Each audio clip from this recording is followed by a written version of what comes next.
The boss kept promising a raise for a year. Until I took the whole team with me to a new company.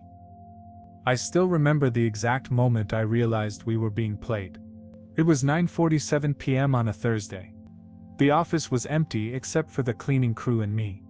My eyes burned from staring at spreadsheets all day, and my third coffee had long since gone cold.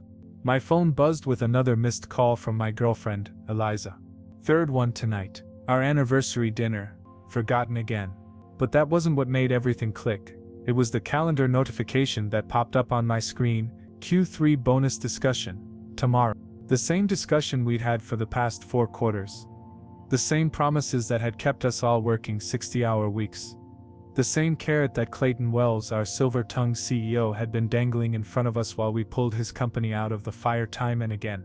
I'm Mark Reyes, lead strategist at Pinnacle Digital Solutions. 3 years ago, that title meant something to me. It felt like the culmination of a decade of grinding my way up through the industry. Now, it felt like a collar.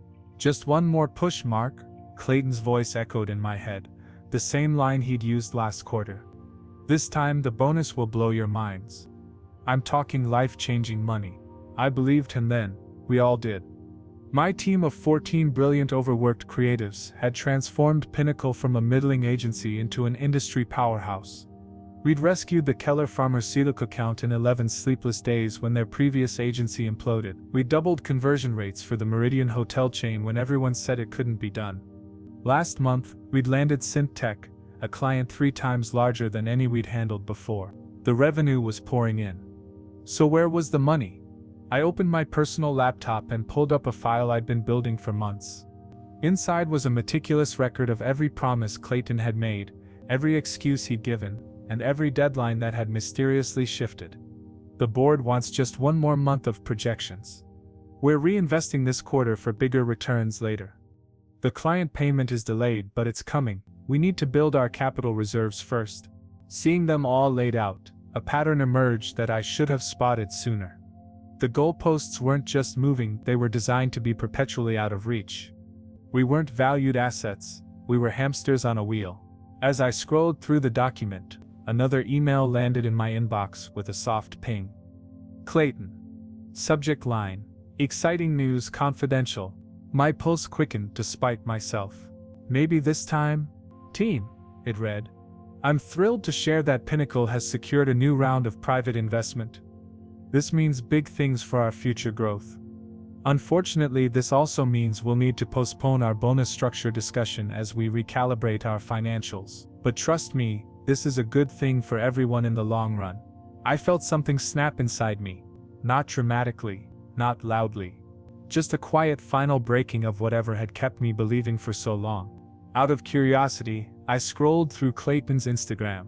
Something I'd never bothered to do before. There he was, posted 3 days ago, standing beside a gleaming new Porsche 911. Caption: hard work pays off. Blessed entrepreneurial life. A car worth more than what my entire team would make in bonuses, if they ever materialized. I was still staring at that image when my phone buzzed again. This time, it wasn't Eliza. It was Jesse Chen, our lead developer and one of my closest friends at Pinnacle. You still at the office? His text read. Unfortunately. Why are you up at this hour? Need to talk, privately. Tomorrow before the meeting? Coffee at Nero's. I'll be there. I shut down my computer and gathered my things, my mind racing. Jesse wasn't the type for cryptic messages or early coffee meetings. Something was up. As I waited for the elevator, I caught my reflection in the polished metal doors. I barely recognized myself. The dark circles under my eyes, the permanent furrow between my brows, the tension holding my shoulders up by my ears. When had I become this person? The elevator arrived with a cheerful ding that felt almost mocking. As I stepped inside, my phone lit up with a text from Eliza. Guess this means we're done then? I wanted to protest, to explain, to promise I'd make it up to her. But I was out of promises. Clayton had used them all up. Outside, the night was unexpectedly beautiful. Stars visible despite the city lights, a cool breeze carrying the scent of jasmine from the nearby park. People were laughing at the restaurant across the street, clinking glasses, celebrating something. Living. When was the last time I'd done that? I sat in my car but didn't start the engine. Instead, I pulled out my phone and opened my banking app. My savings had dwindled over the past year as I'd continued to live on the expectation of the massive bonus. Clayton kept promising. The bonus that would make it all worthwhile, the bonus that never came. What would happen if it never did? A strange calm settled over me as I finally faced that question. Not panic, not despair, but clarity. If Clayton's promises were empty, and all evidence suggested they were, then I needed to stop building my life around them. Something Jesse had said months ago floated back to me. You know what's funny? With our client list and our team, we could probably do this ourselves. At the time, I dismissed it as late-night talk. Now, sitting in my dark car outside an office that had consumed 3 years of my life, it didn't seem so far-fetched. I started the engine and pulled away from Pinnacle, not yet knowing I would never return as the same person who had entered that morning. Something had fundamentally changed, not just broken, but transformed. Clayton had taught me more than he realized. He'd shown me exactly what kind of leader I didn't want to be. As I drove home through the sleeping city, the beginnings of a plan started to take shape. Not just an exit strategy, but something far more satisfying. If Clayton wanted to play games, it was time he learned I could play them too. And I played to win. Miro's coffee shop was nearly empty at 8 a.m. Jesse was already there.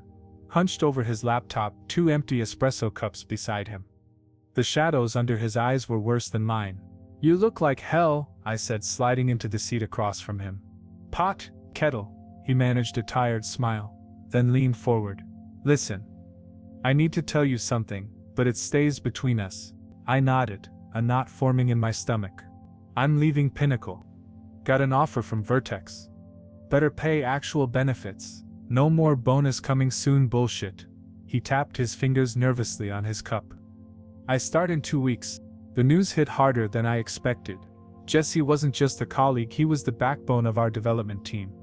The one who pulled all-nighters when deadlines loomed. The one Clayton always praised but never promoted.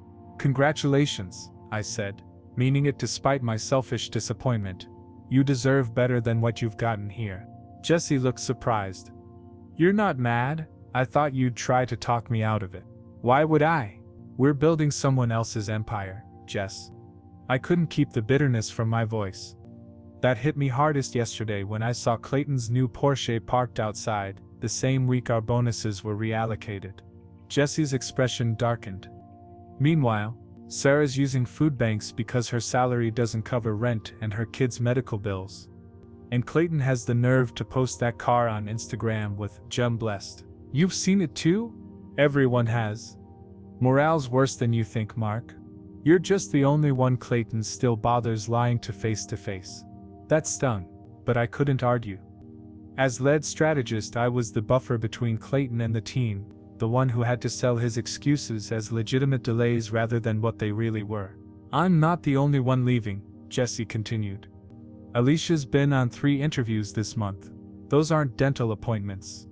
Raj is talking to a startup in Seattle. Even Quiet Maya updated her portfolio at 2 a.m. last Sunday. The realization was like ice water. My team wasn't just frustrated. They were already halfway out the door, and I'd been too busy believing in Clayton's vision to notice. What about the SynthTech project? I asked. If you all leave, it'll implode, Jesse finished flatly. And Clayton will blame everyone but himself. That's what he does. Before I could respond, my phone buzzed with a text from Eliza. We need to talk. Tonight? One more relationship casualty of Pinnacle's toxic culture.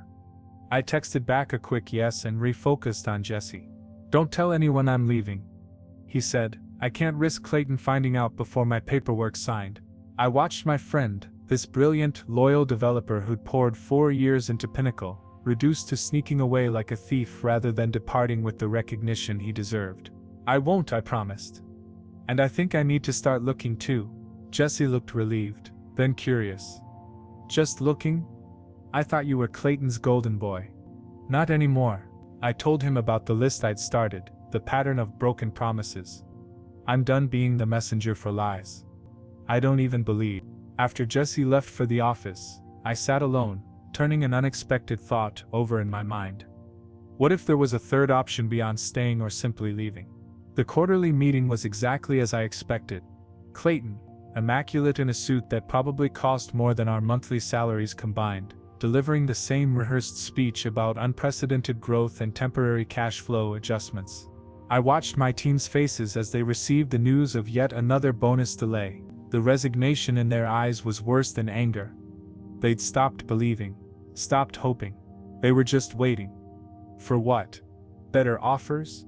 The courage to leave? Some miracle that would never come. Questions? Clayton asked, with his trademark confidence. The silence was deafening. No one bothered anymore.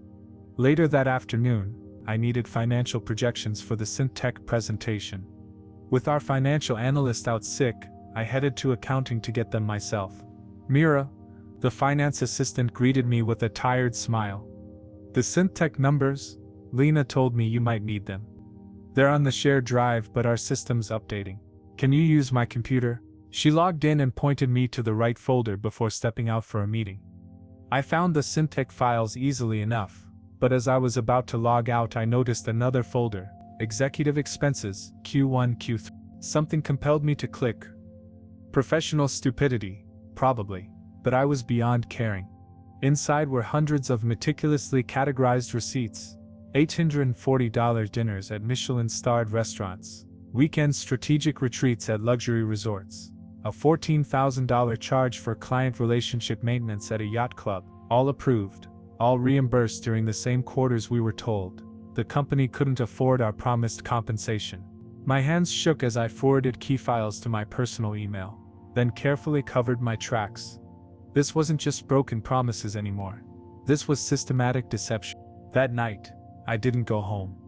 I sat in my car outside Pinnacle's gleaming offices, watching as lights went out one by one. Clayton was last to leave, climbing into his Porsche with a phone pressed to his ear, laughing. I started my engine but didn't follow him. Instead, I drove to the beach, the one place I'd always found clarity. The sun was setting as I walked along the shoreline, waves erasing my footprints. My phone buzzed. Eliza. I'd forgotten our talk, again. I can't do this anymore, Mark. Her voice was soft, final. You're never really here, even when you are. I know, I said, watching the horizon. But I think that's about to change. After we hung up, I made another call, one I'd been considering all day. Jesse, that offer from Vertex. Did they approach you, or did you apply? They headhunted me. Why? Because I'm not just looking anymore, I said, a plan crystallizing with every word. I'm thinking bigger, much bigger, and I need your help. 3 days after my conversation with Jesse, I arrived at the office early to prepare for the SynthTech presentation. The hallways were silent at 6:30 a.m., a rare moment of peace in a place that thrived on chaos. I was printing handouts when my email pinged. The sender, Daniela Ross, Clayton's executive assistant. Subject, investor deck, final approval, confidential. Daniela had been with Clayton since Pinnacle's beginning. Efficient, discreet, and famously meticulous. She never made mistakes, which is why the email's massive attachment and CC list caught my attention. I was sandwiched between board members and potential investors, people whose pay grades dwarfed mine. A follow-up email arrived 30 seconds later. Urgent. Please disregard previous email. Sent an error. Too late. I'd already downloaded everything. I shouldn't have opened the files. It violated at least 3 company policies. But after what I'd found in the expense reports, my moral compass regarding Pinnacle's confidentiality had shifted considerably. The pitch deck was professionally designed, clearly meant to impress. I skimmed through boilerplate about market position and growth strategies, until I reached slide 14, revenue growth by division. My heart nearly stopped. There it was, in elegant grayscale charts. My team's division hadn't just been profitable, it had grown revenue by 227% year over year. We weren't almost hitting targets, as Clayton had repeatedly claimed.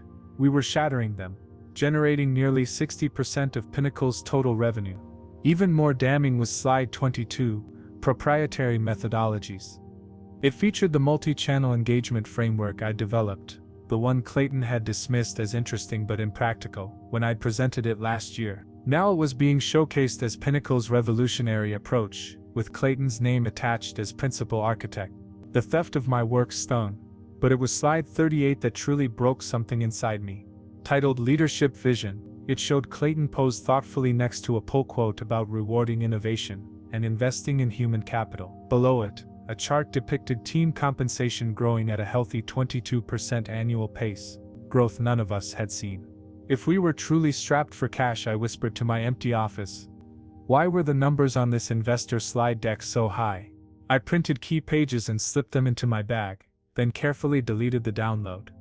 By the time the office began filling, I had compartmentalized my rage into something cold and focused. The SynthTech presentation went smoothly. I was the consummate professional, smiling, engaging, completely present. No one would have guessed that internally, I was calculating exactly how much money Clayton had redirected from our promised bonuses into his own pockets. That afternoon, I joined Clayton and 2 board members for lunch with the SynthTech executives. Watching Clayton charm them was like observing a masterclass in corporate manipulation. The same techniques he'd used on us for years, the vague but exciting promises, the calculated vulnerability, the perfectly timed self-deprecation, followed by impressive vision, all deployed with surgical precision. The success we've had comes down to one thing, Clayton was saying, arm gesturing toward me but eyes fixed on SynthTech CEO, finding exceptional talent and empowering them to excel. Mark here is the perfect example. I smiled tightly, the investor deck burning in my memory. Clayton's leadership has certainly been instructive. Later, walking back to the office, Clayton clapped me on the shoulder. You crushed it today, Mark. This account is going to be transformative. For the company, or just for you. The words escaped before I could catch them. Clayton's stride faltered slightly, his smile remaining fixed. For all of us, of course, team success is pinnacle success. And when does the team actually share in that success? I kept my tone light, professional, even as my pulse pounded in my ears. The bonuses have been delayed for 4 quarters now, I know, and believe me, no one's more frustrated than I am. He sighed with practiced sincerity. The board is being exceptionally cautious. But I'm fighting for you all, always. I nodded as if I believed him, as if I hadn't seen the real numbers, as if I hadn't caught him in his web of lies. The moment these new accounts are secured, everything changes, he continued. I promise. Another promise. Another lie. Back at my desk, I opened my personal laptop and created a new document. This time, it wasn't just tracking Clayton's broken promises, it was the framework for something new entirely. I typed a simple header, Resonance Strategic Partners. Beneath it, I began listing names, Jesse Chen, Alicia Vasquez, Raj Patel, Maya Winters, Sarah Kim. Each a key player at Pinnacle, each disillusioned, each essential for what I was beginning to envision. My phone buzzed with a text from an unknown number. It was Alicia. Heard you had questions for me. Coffee tomorrow? Off-site? Jesse must have reached out to her. Good. I was halfway through my response when an email arrived from Patricia Chen, CMO at Keller Pharmaceuticals, our oldest, most valuable client. The subject line read, Confidential concerns about Pinnacle leadership. The message was brief but devastating. Mark, I value our working relationship and wanted to give you advance notice. We're reviewing our agency partnerships due to concerns about direction and transparency. Can we discuss privately before any decisions are made? Friday 2 p.m. at our offices? I sat back, a strange calm settling over me. The pieces were aligning faster than I'd anticipated. Clayton had taught me that promises were powerful tools. They could motivate, manipulate, and extract value from people who trusted you. But he'd overlooked something crucial. When those promises are repeatedly broken, they become evidence. Evidence I now had in abundance. I responded to Patricia's email with a simple acceptance, then turned back to my nascent business plan. At the bottom of the page, I added one more line. Founding principle. We don't just promise value, we deliver it. She smiled. Of course. Hypothetically speaking, though, if a team that understood our business were to become available, independent of Pinnacle, that would be of significant interest to Keller. Hypothetically, I agreed, that team would want to ensure all transitions were handled legally and ethically. Hypothetically, we've already consulted our legal department about our exit clauses with Pinnacle. They're quite favorable to us, especially in cases of documented billing discrepancies. By the time I left Keller's offices, we had an unspoken understanding. The final piece was falling into place. Back at Pinnacle, I found an email from Clayton announcing an all-hands meeting for Friday. Subject: Q4 projections and compensation update. The same meeting we'd had every quarter, with the same empty promises. But this time would be different. Because this time, I wasn't waiting for a bonus that would never come. I was planning for a payoff of an entirely different kind. I didn't just want to leave, I wanted to create something better, without him. The Lunar Cafe sat 3 blocks from Pinnacle's offices, but existed in a different universe. Small, independently owned with mismatched furniture and local art, the antithesis of Clayton's sleek corporate aesthetic. Perfect for what I needed. Alicia arrived first, elegant and composed as always. As Pinnacle's client relationship director, she'd mastered the art of appearing calm regardless of circumstance, but the slight drumming of her fingers on her coffee cup betrayed her. "Jesse said you wanted to talk," she began without preamble. "Something about exit strategies." "More than that." I slid a folder across the table. "I'm not planning to just leave Pinnacle. I'm planning to replace it." Her eyebrow arched as she opened the folder, scanning the business outline I drafted until 3 a.m. Recognition dawned on her face, followed by cautious interest. "Resonance Strategic Partners," she read. "Ambitious. Illegal, potentially, depending on how you execute it. Only if we violate non-competes or steal proprietary information," I countered. "Neither of which we need to do." "We?" Her voice was carefully neutral. "You, me, Jesse, Raj, Maya. Maybe others. A core team of the people who actually make Pinnacle function, without the deadweight at the top skimming off our value." Alicia studied me, her analytical mind visibly processing the proposal. "You realize what you're suggesting? This isn't quitting, it's a coup. It's free enterprise," I corrected. "Clayton's entire business model depends on exploiting talent without fair compensation. We're simply removing ourselves from that equation, and taking clients with us, only if they choose to follow." She tapped the page outlining potential seed funding. "You've thought this through." I've had plenty of 3 a.m. clarity moments lately. I leaned forward. "Alicia, I know you've been interviewing. 3 offers on the table, last I heard." Surprise flickered across her face. Office gossip travels fast. "What those other companies can offer is stability, maybe better pay. What I'm offering is ownership, real equity in something we build together." Her eyes narrowed. "Why me? Why not just take Jesse and go?" "Because you're the best at what you do. Because clients trust you more than they trust Clayton. And because I've seen how he takes credit for your strategy work, then questions why you're asking for a raise." That hit home. I could see it in the slight tightening of her jaw. "How would we even begin?" she asked. Which wasn't a no. One conversation at a time, selectively. Carefully. I outlined the next steps, approaching only those we absolutely trusted, securing domain names and business licenses through channels Clayton wouldn't monitor, developing a minimal viable service offering. "And the clients?" she pressed. "They stay with Pinnacle until they decide otherwise. We don't poach, we simply exist as an alternative when they get frustrated enough to look for one." By the time we left, Alicia hadn't just agreed, she'd improved the plan with her own insights. Phase 1 was complete. 3 weeks passed in a carefully choreographed dance. By day I was the model employee, leading presentations, mentoring junior staff, even laughing at Clayton's jokes at management lunches. By night, I was building the foundation for his downfall. Jesse brought in Raj, our financial analyst, whose venture capital connections proved invaluable. Alicia recruited Maya, our creative director, whose quiet brilliance had been systematically undervalued at Pinnacle. Maya, in turn, brought in Sarah from account services, whose client knowledge was encyclopedic. Each conversation followed the same pattern: initial disbelief, then cathartic anger as they shared their own stories of Clayton's broken promises, followed by cautious excitement about the alternative we were building. We met in rotating locations, coffee shops, public libraries, once even on a weekend hiking trail. To avoid patterns, document sharing happened through encrypted channels. Every step carefully considered to maintain plausible deniability. The breakthrough came from an unexpected source. Patricia Chen from Keller Pharmaceuticals didn't just want to discuss concerns about Pinnacle during our private meeting, she wanted to jump ship entirely.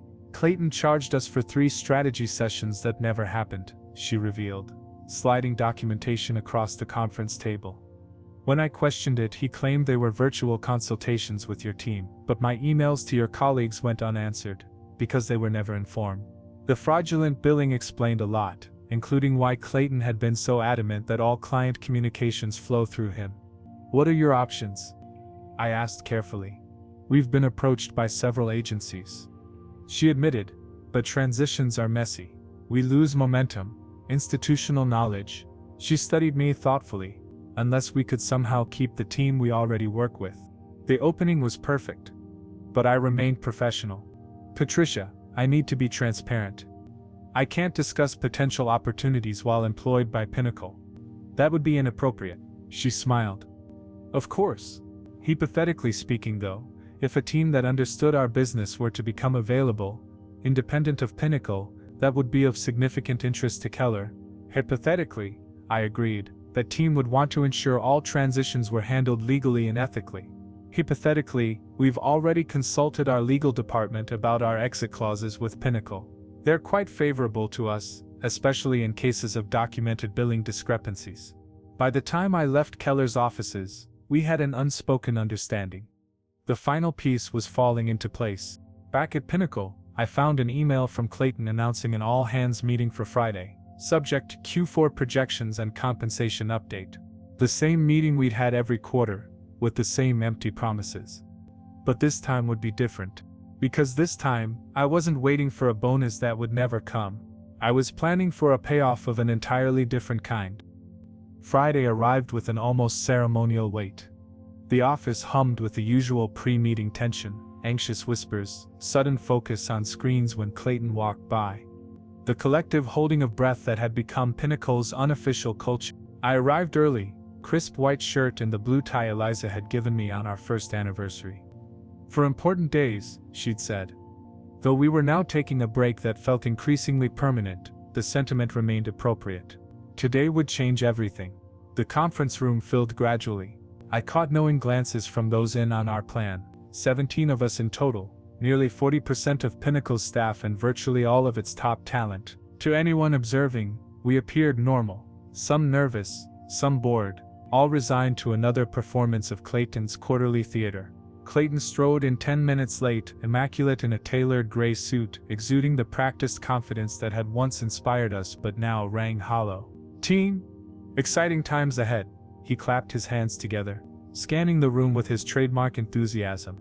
I know we've all been working incredibly hard, and today I want to share some updates that I think you'll find motivating. I watched him closely as he launched into his presentation. The same polished slides, the same upward trending graphs, the same strategic vision that somehow never included fair compensation for those creating the value. Our Q3 results exceeded projections by 22%, he announced proudly, as if he'd personally generated every dollar. The SynthTech deal alone will transform our revenue profile for years to come. My mind flashed to the countless nights my team had worked until dawn on that proposal, fueled by nothing but Clayton's empty promises and our own dwindling professional pride. Now, about the performance bonuses we discussed last quarter. Clayton's voice took on the careful tone we all recognized, the prelude to disappointment. We're going to need to push those one more time, just until Q3 closes. Right on cue, I smiled politely and took notes, just as I always did. The board feels we need to strengthen our capital position before distributing. Clayton continued smoothly. But I've negotiated a compromise, an incremental bonus structure tied to Q4 deliverables. Trust me, it'll be worth the wait. A few heads nodded reflexively. Most remained still, eyes glazed with familiar disappointment. Clayton, mistaking silence for acceptance, moved on to exciting new initiatives that would require temporary sacrifices for long-term gains. He didn't know this would be the last time we sat in his office. Nodding along to another lie, the meeting ended at 10:45 a.m. Clayton bounded out with a final "great things ahead" team tossed casually over his shoulder. He had a lunch with investors that couldn't wait. At precisely 11:00 a.m., I stood up from my desk and walked calmly to HR. 17 others did the same, converging from different departments, different floors, unified in purpose. Vanessa, the HR director, looked up in confusion as we filed into her office. "Is there a meeting I forgot about?" "Not exactly," I said, placing my envelope on her desk. One by one, others did the same. 17 resignation letters, each effective immediately, each citing identical reasons: systematic compensation manipulation and leadership misrepresentation. Vanessa's face drained of color as she realized what was happening. "You can't all leave at once, there's a process." "The process is in our letters," Alicia interrupted politely. "We've each secured our personal belongings. Company laptops are on our respective desks.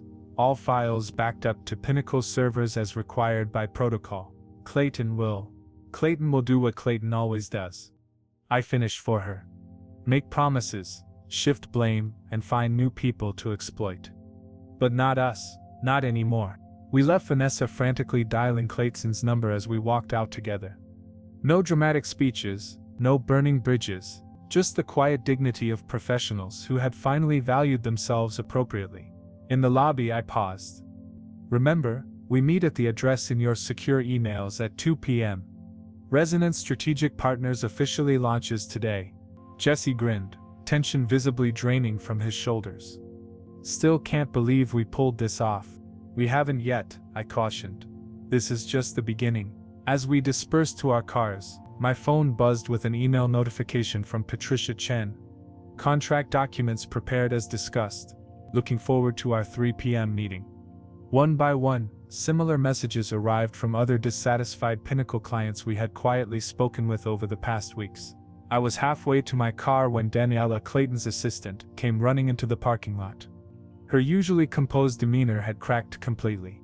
"Mark, what's happening?"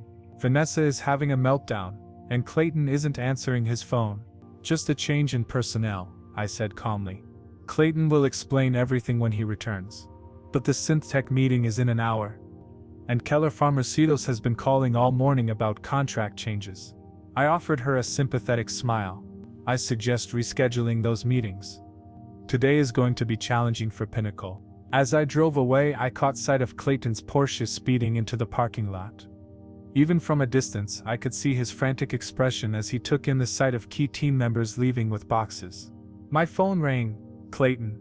I let it go to voicemail, then listened to the message at a stoplight. "Mark, what the hell is going on? Whatever you think you're doing, this is stupid. Call me immediately."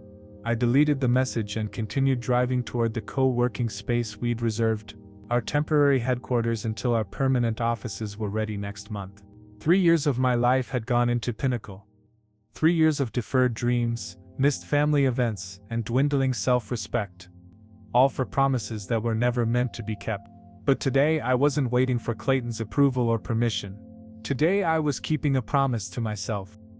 The first month of Resonance Strategic Partners passed in a blur of 18-hour days, makeshift offices, and the unique alchemy of terror and exhilaration that defines all new ventures.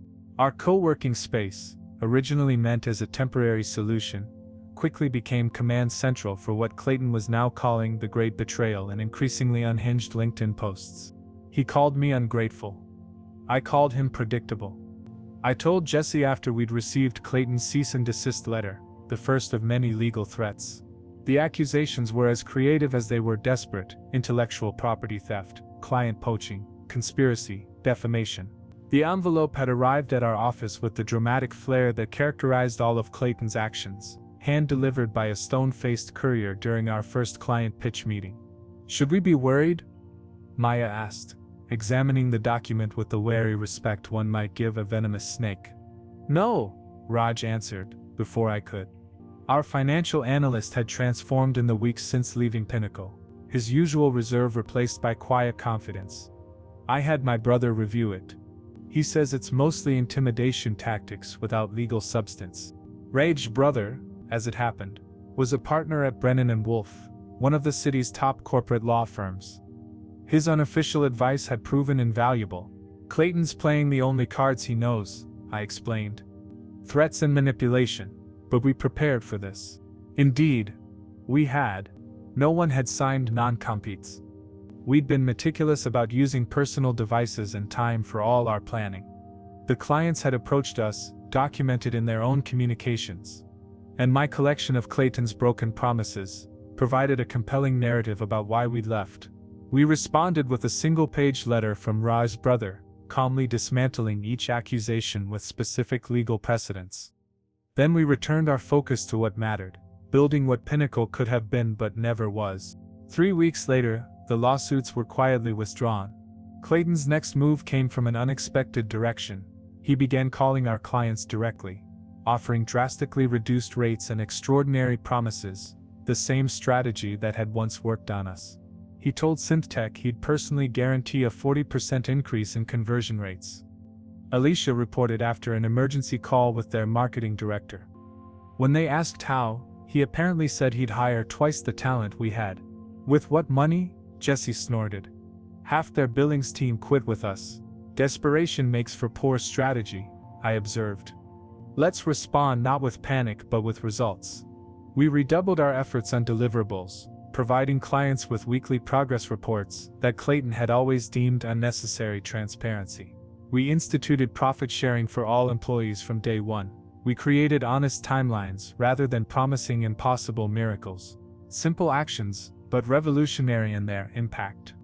By the end of our second month, we hadn't just retained the clients who'd followed us from Pinnacle, we'd added 4 new ones, including 2 who had quietly terminated their Pinnacle contracts after comparing approaches. The real victory, however, came on a rainy Thursday night. Our team had gathered to celebrate Sarah's birthday in our new office space, still under renovation but finally taking shape. The industrial loft didn't have Clayton's marble reception desk or artfully curated abstract paintings, but it had something more valuable, a future built on truth. As we shared cake and champagne, Jesse's phone pinged with an industry news alert. His eyes widened as he read. "Guys," he said, voice hushed. "Pinnacle just laid off 30% of their staff. Restructuring for strategic growth," according to the press release. A somber silence fell over our celebration. Those weren't just statistics. They were former colleagues, many of whom had families, mortgages, lives built on Clayton's empty promises. We should reach out, I decided immediately. See if any of them would be a good fit here. Alicia was already compiling a list of names. We can't hire everyone, but we can hire who we can afford to pay properly, I finished. And help the others find placements through our networks. By morning we had emails out to every affected employee. By the following week, we'd added 3 experienced professionals to our team and helped place 8 others at client companies and partner agencies. Clayton's response was swift and vitriolic. A company-wide email, forwarded to us by a remaining Pinnacle employee, declared us vultures picking at the necessary sacrifices of real business leadership, and banned any current staff from contact with the deserters. The industry noticed. Trade publications ran stories contrasting the 2 approaches. Former clients began reaching out. Talented professionals sent their resumes. 3 months after our exodus, I received a text from Eliza. "Saw your company profile in Market Edge. Proud of you. Coffee sometime." The same day, a letter arrived from Clayton. No legal threats this time, just a single page with a business proposal. He wanted to buy Resonance. The offer was substantial, enough that everyone who had taken the risk to join us would have realized a significant profit. In financial terms alone, it made sense. I brought it to our weekly leadership meeting, now expanded to include Sarah and 2 others from the original Exodus. "It's a good exit opportunity," Raj acknowledged, ever the pragmatist. "Earlier than we planned, but the multiple is attractive." "And put everyone back under Clayton?" Maya shook her head. "That's not why I left a secure job." "It's your call, Mark," Jesse said. "You started this." "We started this," I corrected, "and we'll decide together." The vote was unanimous. The offer went unanswered. 6 months to the day after leaving Pinnacle, we held our first company-wide bonus distribution. Unlike Clayton's perpetually delayed rewards, ours came with transparent calculations showing exactly how each person's contribution had generated value. No one was left wondering if their work mattered. As I distributed the checks, real compensation, not promises, I caught sight of a familiar car through the office windows. Clayton's Porsche, idling across the street. "Watch." I raised my glass in a silent toast to him.